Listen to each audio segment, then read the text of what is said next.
अनि मलेसिया जाने बाटो यही हो क्या? त्यसो भए म यो बाटो हिँडेको छु। तिमी अर्को बाटो हिँडेको होला उताबाट कटारीको बाटो हलेसी जाँदा त्यो बाटो दुईवटा बाटो छ।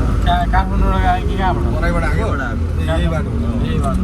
अङ्कलसित आएको, अङ्कलले लाएर म एकै दिनमा ल्याएको, एकै दिनमा भगाएको। अनि बिहान भनेपछि यहाँदेखि गयो भने 12-1 बजे पुगिहाल्छ, बेलुका 6-7 बजे घर पुगिहाल्छ। पौडी पनि हराएको थियो क्या अङ्कलले। पहिला त बाटो राम्रो थियो नि त, खोलाको बाटो पनि सबै पिच थियो। त्यसो भए दाइ मैले पहिला यसमै हारेको हो त पौडी। त्यो राम्रो सफा थियो क्या। त्यो नि तल हलेसी आउँदा हानेको थियो क्या। टाङ्गे खोला पुल आएपछि मलाई एकदम धेरै बच्चा थियो।